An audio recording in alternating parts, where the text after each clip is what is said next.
Dear parents, आज हम आपसे कुछ डिस्कस करना चाहते हैं, किसी बात पे चर्चा करना चाहते हैं। ये बहुत ही इम्पोर्टेंट बात है। जो बात मैं आपको आज बताने वाला हूँ, जो ज्ञान देने वाला हूँ आपके बच्चों के लिए, वो शायद आपको आपके बच्चों को स्कूलों में नहीं सिखाया जा रहा है। लेकिन जो ज्ञान मैं दे रहा हूँ वो उसके लाइफ के लिए बहुत ही इम्पोर्टेंट है। आगे चलकर उसकी ज़िंदगी में बहुत बड़ा बदलाव ला सकता है। तो आप कहेंगे कि आप क्यों नहीं सिखाते हैं मेरे बच्चों को। तो मैं बताना चाहता हूँ कि इसके पीछे क्या समस्या आती है और मुझे टाइम क्यों नहीं मिल पाता सिखाने का। आप तो मुझे जानते ही हैं कि मैं ट्यूटर हूँ, मैं बच्चों को पढ़ाता हूँ। और यहाँ तो लगभग अभी ये वीडियो जहाँ तक जाएगी, लगभग आसपास के लोग तो जानते ही मुझे। जैसे बारसोई के लोग तो लगभग मुझे सब जानते हैं, हमारे यहाँ के लोग तो जानते ही हैं। तो चलिए चर्चा करते हैं। तो बच्चों को पढ़ाने से पहले सबसे ज़्यादा ज़रूरी है तो उन्हें पढ़ाना क्या है। तो पढ़ाने के लिए आपको सबसे पहले समझना होगा कि बच्चा किसी चीज़ को पैटर्न में समझता है, किसी चीज़ को पैटर्न में सीखता है, ना कि डायरेक्ट सीख जाता है। जब आप किसी चीज़ को सिखाते हैं बच्चों को तो डायरेक्टली नहीं सीख सकता है, उसे सिस्टम वाइज पैटर्न में समझना अच्छा लगता है।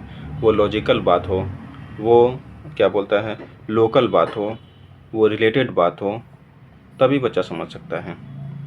तो क्या पढ़ाना है बच्चों को? सबसे पहले बच्चों की थिंकिंग पावर को स्ट्रॉन्ग करना है। सबसे पहले कैसे वो सोचे, किसी प्रॉब्लम का कैसे सॉल्व करे, वो कैसे सोचे और कैसे सॉल्व करे, ये सोचना ज़रूरी है। तो उसके लिए आप उन्हें सिखा सकते हैं, जैसे पजल सिखाना, उसके बाद नंबर पैटर्न्स बताना, लॉजिकल रीजनिंग। जब वो पढ़ाई करे तो उस पढ़ाई में क्वेश्चंस आने चाहिए, जैसे व्हाई, हाउ, ऐसे क्वेश्चंस होने चाहिए कि कैसे सोचें, क्यों हुआ ऐसा, कब हुआ, इस टाइप का पैटर्न होना चाहिए उनके क्वेश्चंस में। उसके बाद उन्हें मेंटल मैथ्स भी दे सकते हैं आप, जो कि वो भी मेंटल मैथ ऐसा नहीं कि बहुत सारा कॉम्प्लिकेटेड मैथ्स ला के दे दें हम उसे। कॉम्प्लिकेटेड नहीं, मैथ लॉजिकल होना चाहिए, लोकल होना चाहिए, जो हमारे समाज से रिलेटेड हो। उसके बाद मेमोरी गेम्स होता है, ऑब्जर्वेशन एक्टिविटीज़। आप उन्हें कुछ दिखाइए, फिर बताइए आप उसके बारे में क्या सोचते हैं, वो क्या हो रहा है, वो आप उन्हें उनसे पूछ सकते हैं। सिचुएशन बेस्ड प्रॉब्लम्स होता है कि ऐसा अगर आपके साथ घट जाए घटना, या ऐसा कहीं हो जाए तो आप क्या करेंगे। तो वो सडनली वहाँ वो उन चीज़ों को ऑब्जर्व करता है, फिर सीखता है, फिर लॉजिकली वो सोच सकता है उन चीज़ को। दूसरा चीज़ है कि स्ट्रॉन्ग फाउंडेशन। बच्चों की फाउंडेशन ही स्ट्रॉन्ग नहीं होती, उसकी रीडिंग ही अच्छी नहीं है। क्लास पे क्लास वो जंप किए जा रहे हैं, जंप किए जा रहे हैं और आगे बढ़ते चले जा रहे हैं। पेरेंट्स को लगता है कि मेरा बच्चा यूकेजी में तो 99% ले आया और एलकेजी में तो 98 लाया है, और उसके बाद सॉरी नर्सरी में तो 99 है, एलकेजी में तो 97 98 के आसपास है, यूकेजी में भी बहुत अच्छा रिजल्ट आया। लेकिन समस्या वहाँ से उत्पन्न होती है जहाँ से उसकी पढ़ाई शुरू होती है। उसकी पढ़ाई शुरू हो गई अब क्लास 1 से, और क्लास 1 में उसे मिल रहे हैं क्वेश्चन आंसर याद करने के लिए। तो अब तक उन्होंने जो पढ़ाई की वो पिक्चर बेस्ड था, वो लॉजिकल लोकल से रिलेटेड था। उन्हें जिसे उन्होंने ऑब्जर्व किया, देखा, फिर समझा, तो उन्होंने अच्छे से उसका जवाब दिया। लेकिन अब जो पढ़ाई आ रही है वो क्वेश्चन आंसर है, उसे याद करना है, उन चीज़ों को रट्टा मारना है। समझने की चीज़ है वहाँ, लेकिन समझाने वाला कोई नहीं है। क्यों नहीं है? क्योंकि बच्चे के पास 20-22 बुक्स हैं और टीचिंग करने वाले टीचर के पास 1 घंटा टाइम है। स्कूल में पढ़ाया जा रहा है, पढ़ाई की जा रही है, क्वेश्चन से करवाए जा रहे हैं, लेकिन कैसे उन क्वेश्चन को समझना है, कैसे फिर उसका जवाब देना है, वो उनके पास ऐसी कोई प्लानिंग नहीं है। इसके लिए सबसे ज़्यादा ज़रूरी है कि बच्चे की रीडिंग बहुत मजबूत होनी चाहिए, सबसे स्ट्रॉन्ग रीडिंग होनी चाहिए, वोकेबलरी स्ट्रॉन्ग होनी चाहिए, पूरी कमांड होनी चाहिए। और उसके बाद वो कॉम्प्रीहेंशंस जो होते हैं, जो छोटे से सेंटेंस होते हैं, उसको अच्छे से रीड करके उसको समझना सीखना चाहिए। ठीक है। और जब बच्चा मेंटल मैथ्स बनाता है तो उसकी वहाँ पे मैथ्स की जो कैलकुलेशन थी, जो और लॉजिकल थिंकिंग थी, वो ठीक हो गई, तो बच्चा का मैथ्स यहाँ स्ट्रॉन्ग हो गया। बेसिक साइंस की अगर मैं बात करूँ तो आप बेसिक साइंस के लिए बच्चों को समाज में, अपने इन्वायरमेंट में जो भी चीज़ें आप देखने को आपको मिलता है, उन चीज़ों को उन्हें दिखाएं, उन्हें समझाएं। हर चीज़ को, ऐसा नहीं कि फिजिक्स में और केमिस्ट्री में और बायो में जितनी बातें लिखी गई है शायद नहीं समझ में दिख रहा होगा, ऐसा नहीं है। आप उसे सही तरीके से एक्सप्लेन कर सकते हैं। हर सब्जेक्ट्स को एक्सप्लेन किया जा सकता है, सिविक्स को, हिस्ट्री को, पॉलिटी को, इकोनॉमिक्स को, हर चीज़ को समझाया जा सकता है अच्छे से, लेकिन समझाने वाला कोई नहीं है, क्योंकि उन्हें किताब पढ़ाना है, क्वेश्चन आंसर करवाने हैं और रट्टा मरवाना है और अगले एग्ज़ाम में 99% दिलवाना है हर हाल में। तो वो बच्चा जो रट्टा मार के एग्ज़ाम देगा उसका क्या हाल होगा। इसलिए मैं कहता हूँ कि उसकी हिंदी रीडिंग स्ट्रॉन्ग होनी चाहिए, वोकैबुलरी मजबूत होनी चाहिए, इंग्लिश स्पीकिंग अच्छी होनी चाहिए, कॉम्प्रिहेंशन अच्छा होना चाहिए, मेंटल मैथ स्ट्रॉन्ग होना चाहिए और बेसिक साइंस में पूरी कमांड होनी चाहिए और जीके पे भी कमांड होना चाहिए। और साथ में साथ इस जनरेशन में जो चल रहा है कंप्यूटर, डिजिटल लिटरेसी, एआई, वो भी बहुत ज़रूरी है ताकि वो फ्यूचर्स में अपनी ज़िंदगी अच्छे से जी सकें। आप फ्यूचर स्किल्स सिखा सकते हैं, जैसे कंप्यूटर बेसिक्स हो गया, टाइपिंग हो गया, एआई हो गया और उसके प्रेजेंटेशन बनाना हो गया, कोडिंग हो गया और इन्फॉर्मेशन को, किसी भी इन्फॉर्मेशन को वेरीफाई करना, क्योंकि इन्फॉर्मेशन अगर वेरीफाई नहीं होगा तो बच्चा कंफ्यूज हो जाएगा। तो फिर इन्फॉर्मेशन को वेरीफाई करना ताकि वो फ्यूचर में अच्छा नागरिक बन सके। उसकी कम्युनिकेशन स्किल्स को मजबूत बनाना, वो how to speak too well to with everyone, इसलिए उन्हें 2 मिनट की स्पीच डेली करवाइए। स्टोरी टेलिंग, उनसे कहिए कि छोटी छोटी स्टोरी वो बना बना कर बोलें। किसी पिक्चर्स को दिखाइए, फिर उनको डिस्क्राइब करने बोले कि डिस्क्राइब कीजिए इसमें क्या बनाया गया है, क्या लिखा गया है। डिबेट करवाइए, बच्चों से डिस्कशन कराइए कि क्या सही है क्या गलत है, वो बोलना सीखेंगे। ग्रुप डिस्कशन कराइए, ग्रुप में सारे बच्चों के भी डिस्कस कराइए किसी टॉपिक पर। तो इससे क्या होता है, उसका दिमाग खुलता है, वो अच्छा सोच सकता है, अच्छा बोल सकता है और अच्छा सीख सकता है ग्रुप डिस्कशन में। इंग्लिश टू हिंदी कन्वर्जन बताइए कि इंग्लिश से हिंदी कैसे कराया जा सकता है और हिंदी से इंग्लिश कन्वर्जन बताइए। स्टेज रिप्रेजेंटेशन कराइए कि स्टेज पर कैसे स्पीच दिया जा सकता है। इस ज़माने में तो कितनी ज़रूरी है, आप जानते हैं कि स्टेज रिप्रेजेंटेशन, अगर बच्चा स्टेज पे बोले नहीं बोल पाएगा तो भी उनकी क्वालिटी को नोटिस किया जाएगा, इसलिए स्टेज रिप्रेजेंटेशन करवाइए। उन्हें फाइनेंशियल लिटरेसी बताइए, पैसा क्या होता है, पैसा कहाँ से आता है, अपने देश में पैसा कहाँ से आता है, पैसे की क्या वैल्यू है। उन्हें बताइए कि सेविंग क्या है और एक्सपेंस क्या है और क्या बोलते हैं उसको, इन्वेस्टमेंट क्या है, इसे बताइए। ऐसा नहीं कि आपके पास टाइम नहीं है, आपके पास बहुत टाइम है। आप उन्हें ये छोटी छोटी चीज़ें सिखाइए। उन्हें बताइए कि नीड्स क्या है, वांट्स क्या है। या नीड्स मतलब ज़रूरत की चीज़ क्या है और आपकी वांट्स क्या है, मतलब क्या चाहते हैं आप, वो क्या, उन्हें बताइए। उन्हें बजट बनाना बताइए कि बजट कैसे बनाते हैं, इतने अमाउंट में हम घर कैसे चला सकते हैं, वो बात बताइए।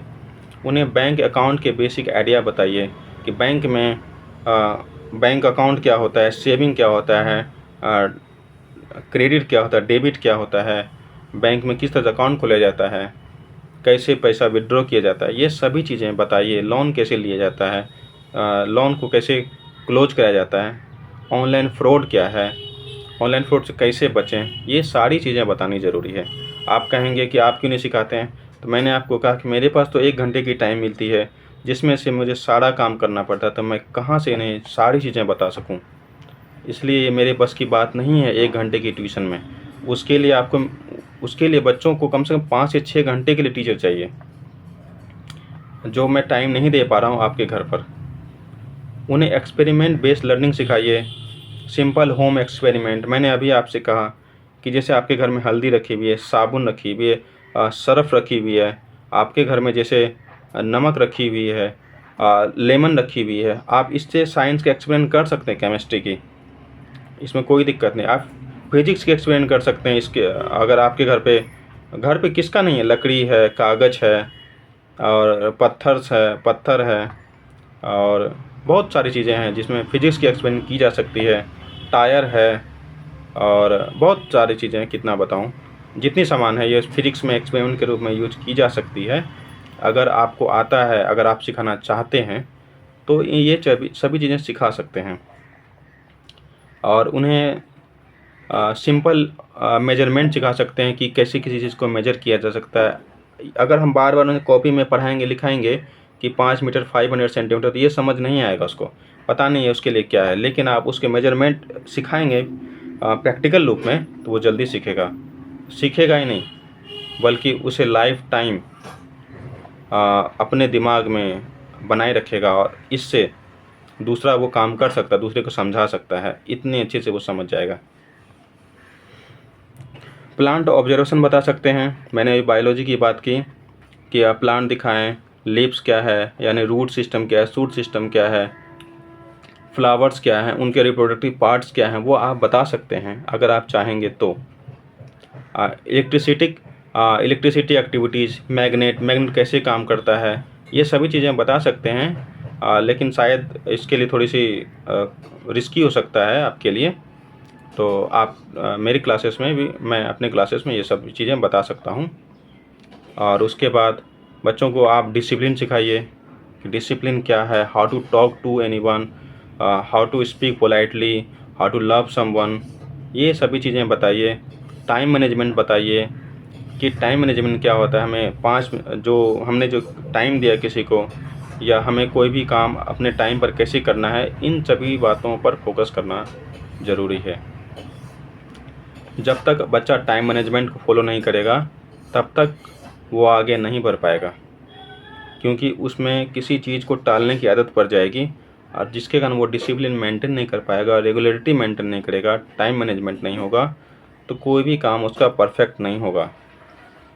उसको रिस्पॉन्सिबल बनाइए, किसी काम के प्रति रिस्पॉन्सिबल, क्योंकि जब आप किसी बच्चे को रिस्पॉन्सिबल बनाते हैं किसी काम के प्रति तो उनमें टफ सिचुएशन को हैंडल करने की कैपेसिटी आ जाती है। वो टफ सिचुएशन को हैंडल कर सकता है, वो इस बात को समझ सकता है ये काम सिर्फ मुझे ही करना है, मुझे किसी दूसरे व्यक्ति के भरोसे इस काम को नहीं रखना है। तो इसलिए ज़रूरी है कि आप उसे किसी काम के प्रति रिस्पॉन्सिबल बनाइए। उन्हें टीम वर्क बताइए, क्या होता है टीम वर्क, साथ में हम कैसे काम कर सकते हैं, बड़ा से बड़ा काम को हम आसानी से कैसे सॉल्व कर सकते हैं। उन्हें टीम वर्क भी बताइए कि टीम को कैसे मैनेज करना है।